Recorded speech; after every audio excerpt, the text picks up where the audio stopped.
So today, to pick the movie, we have a coin.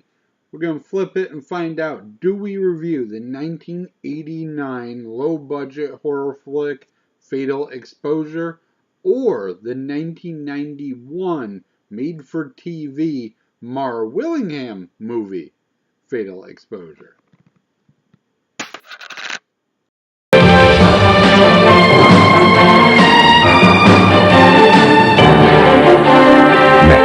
On the USA World Premiere movie.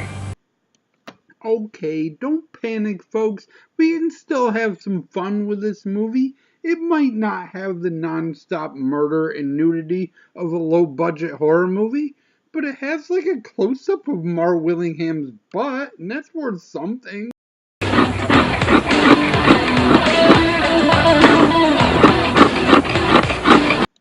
We do start off on a bad note as our sound starts multiple seconds before our movie with a kid complaining that he doesn't have his own sailboat.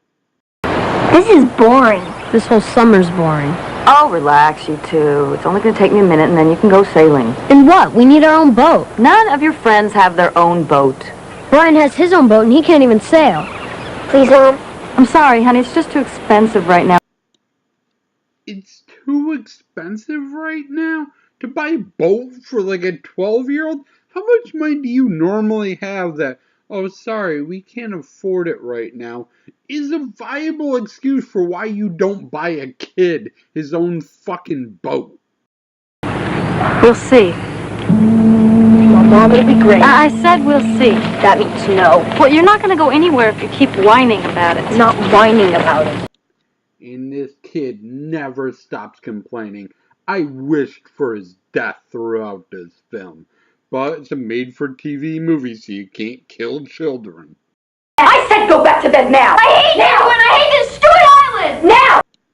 The main plot of our movie starts off with the fact that our main character likes to take lots of photographs, and the guy at the photo place has a thing for her. I'm dying here. You're my dream girl. Cool it. Cool it. I love that. That's early 70s time, right? Here, fetch. Fetch.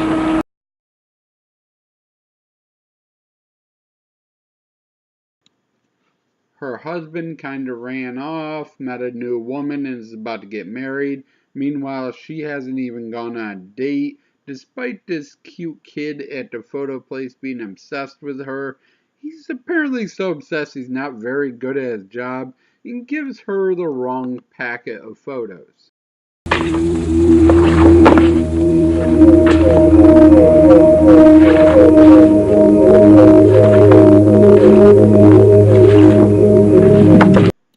That night, her house is robbed, but the only thing stolen is her photographs are switched out for her actual photographs.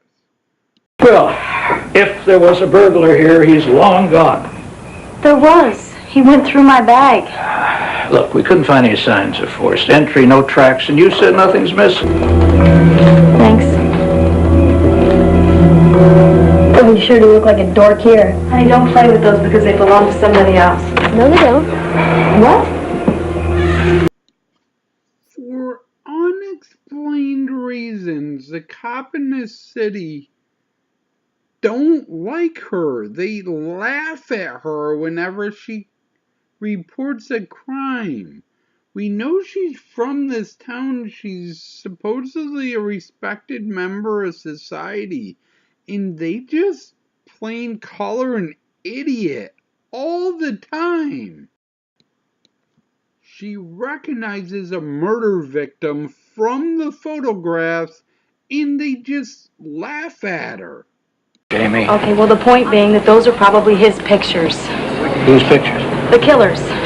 And they probably got mixed up with mine. And that's why he broke in. Now, hold it. You say that the killer is the same person who broke into your house It last has week. to be. Do you remember that time when you came running to the station? You were hollering because your car was stolen, turned up with Alan? It was an honest mistake. Yeah, well, you got a way of jumping to conclusions, you know? I mean, a lot of men could look like this buller. This is the man, and I know it. Okay. Sure, I'm going to run this by the Chicago PD. Good. And make you happy? Yes. Her and the Photoshop guy find the name of the person who is getting these photographs sent to them of murder victims, and they laugh at her because it's a fake name. No, that's proof that something's going on. Well, FBI's heard of him, all right. I knew it. Yeah, real bad guy, just like you said. It wasn't my imagination. Yeah, the only problem is he was shot about 80 years ago. Robert L. Parker was better known as Butch Cassidy.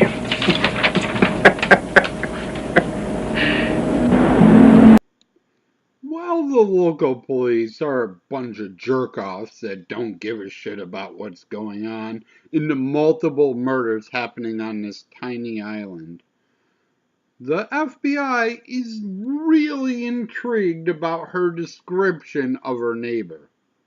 He's about 6 feet tall, around 40, I guess. He's got dark hair. He's got a scar on his right ear. What kind of scar? A big one right through it. Could you get me a picture of him? Yeah, sure, I guess. Good. Send it to me, you understand? Make it personal. Subplot. All of this is subplot.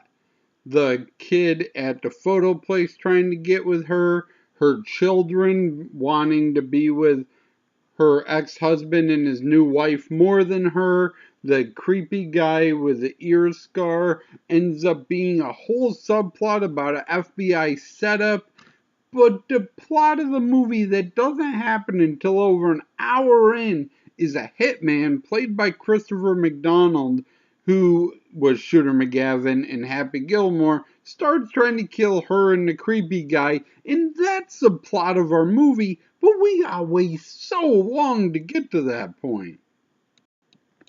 Overall, this movie had way more plot than any movie made for TV ever should. There's so much going on, so many characters, and none of them get enough time for me to care about at all. The only character I had any interest in was the oldest son, who I prayed for the death of, because he was so annoying I couldn't freaking stand it. And the son was played by Christopher Petit, who died of an overdose 20 years ago after a failed acting career. Thank you for watching, and I shall stop wishing for the death of children in movies, and as always, shall try to do better next time. Here's clips from the 1989 Fatal Exposure movie that we didn't review.